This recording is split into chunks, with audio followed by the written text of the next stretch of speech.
Welcome back. January is National Human Trafficking Awareness Month.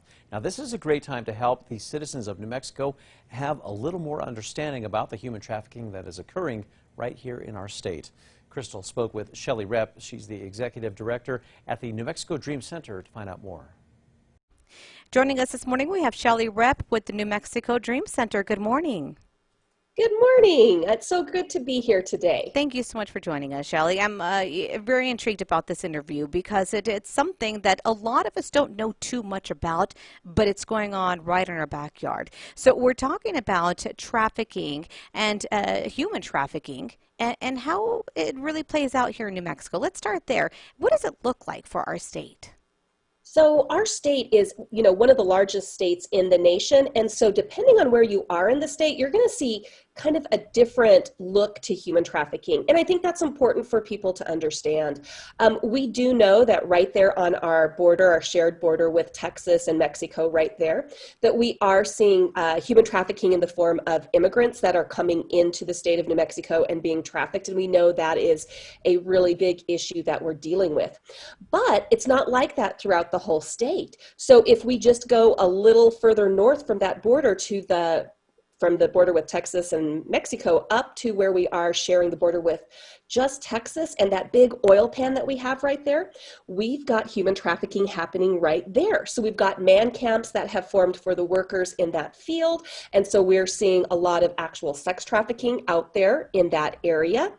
And then when you come into some of our agriculture areas, we see that there's labor trafficking happening in that part of our state.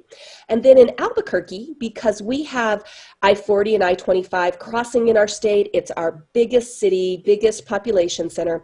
And so we see a variety of trafficking happening there, from sex trafficking to labor trafficking. Wow. And as you mentioned, it's not the same throughout the entire state, which I don't think a lot of us realize that it's a bigger issue than what we anticipate. So let's talk about some of the strengths. Do we have any strengths when it comes to combating this?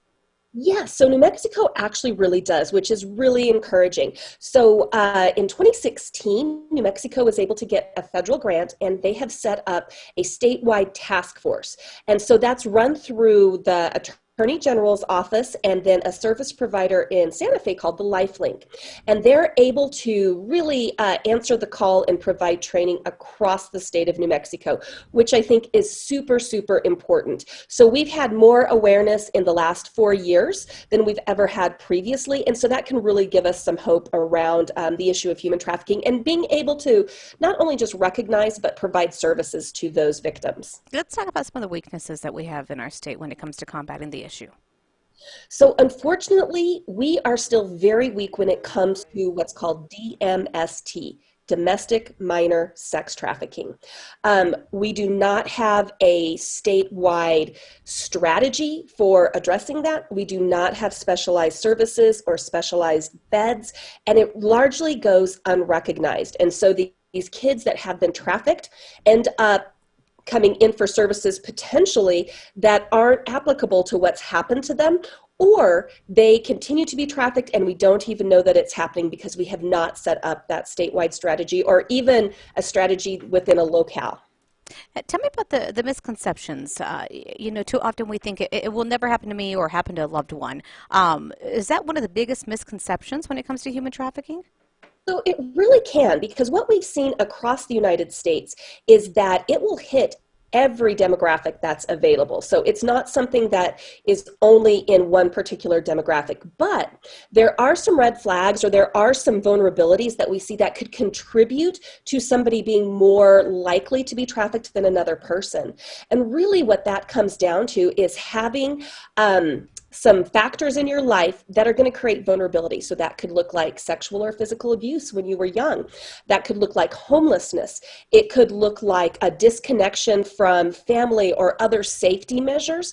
But essentially, the more types of things you have like that, the more likely you are to end up in a trafficking situation. How can a loved one, if they believe maybe someone that they know may be involved in this or victimized, how can they get help for them? Sure. So there's a couple different things. First of all, we do have a statewide text or talk line that is 505 Get Free. So you can call or you can text, and there's actually survivors that run that line, and so they're able to give you some really good information. If you feel like there's danger, you absolutely should call 911 and get law enforcement involved immediately.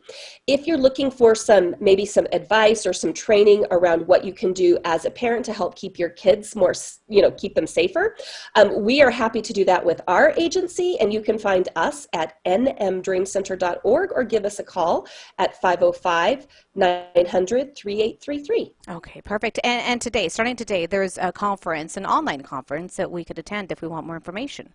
Yes, absolutely. So the Human Trafficking Task Force is having a conference starting today, the 11th through the 13th. You can Google that. I believe that there's a link that's going to go up as well where you can go and you can register exactly for that conference and pick some of the topics that will work for you. And I'm going to be teaching one of the sessions myself on DMST, domestic minor sex trafficking. Perfect. Shelley, I want to thank you so much for joining us. Some great information you passed on. Thank you.